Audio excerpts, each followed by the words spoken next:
Dear students, welcome in the 11th class chapter number 4 from Political Science. The chapter name is Executive. Executive means Karyapalika. Students, you know that government has three organs. One is legislature, second is executive, and third is judiciary. The work of legislature is to make the laws, work of executive is to implement the laws, and judiciary works the dispute, he resolves the disputes. Today we are going to study about the executive. What is executive? As I have told you earlier, the work of executive is to implement the laws. Executive, we have two types of executive, political and permanent. राजनीतिक कार्यपालिका और स्थायी कार्यपालिका. Political executive is elected by people for a fixed period. एक निश्चित समय के लिए चुनी जाती है, जैसे राष्ट्रपति, उपराष्ट्रपति एसेट्रा. परमानेंट में that works permanently on a long term basis. These are called also civil servants.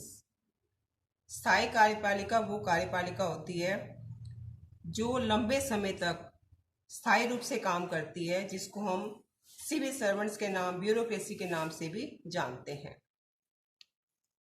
Students, to understand better executive, we will take some examples. कार्यपालिका को अच्छे से समझने के लिए हम कुछ एग्जाम्पल्स लेंगे.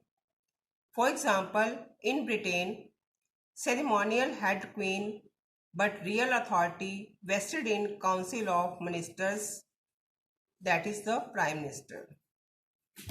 ब्रिटेन के अंदर एग्जीक्यूटिव किस रूप में काम करती है? इसमें सेरेमोनियल के रूप में हेड जो होता है क्वीन, और जो रियल अथॉरिटी होती है वो council of ministers, and the head is the prime minister. मंत्री परिषद के पास होती है, जिसका अध्यक्ष क्या होता है? प्रधानमंत्री होता है. If you talk about the USA, अब हम यूएसए की बात करते हैं.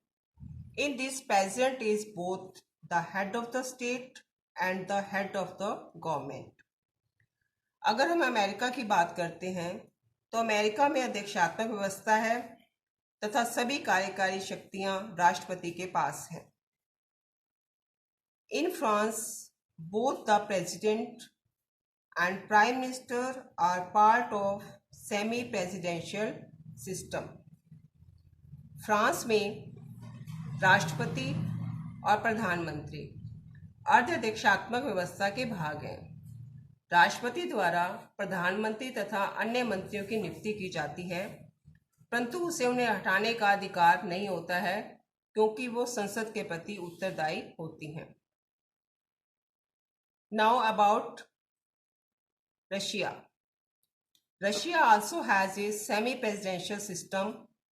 President is the head of the state, while prime minister is appointed by the president. रूस में भी अर्ध अध्यक्षात्मक व्यवस्था है, जिसमें राष्ट्रपति देश का प्रधान और प्रधानमंत्री, जिसकी नियुक्ति राष्ट्रपति द्वारा की जाती है, सरकार का प्रधान है.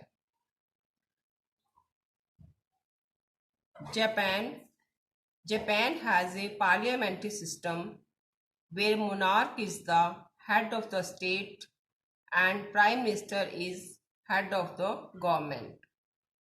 जापान में संसदीय व्यवस्था पाई जाती है, और जहां राजा देश का तथा प्रधानमंत्री सरकार का प्रधान होता है. monarch is the head of the state and prime minister is the head of the government. You know students very well, India has a parliamentary system. Bharat में संसदात्मक व्यवस्था है. President is the head of the state and Prime Minister is the head of the government. राष्ट्रपति राज्य का अध्यक्ष होता है और प्रधानमंत्री सरकार का अध्यक्ष होता है, हेड होता है। Germany has a parliamentary system where president is the ceremonial head of the state while the chancellor is the head of the government.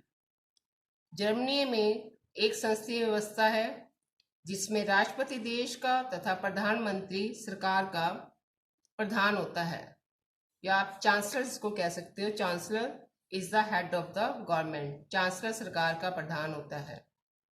इस प्रकार हमने देखा इन सभी देशों के माध्यम से, सभी कंट्रीज के माध्यम से हम इस निष्कर्ष पर पहुंचते हैं कि कार्यपालिका 3 प्रकार की हमें मिली। एक हमने पढ़ी अध्यक्षात्मक, प्रेसिडेंशियल फॉर्म।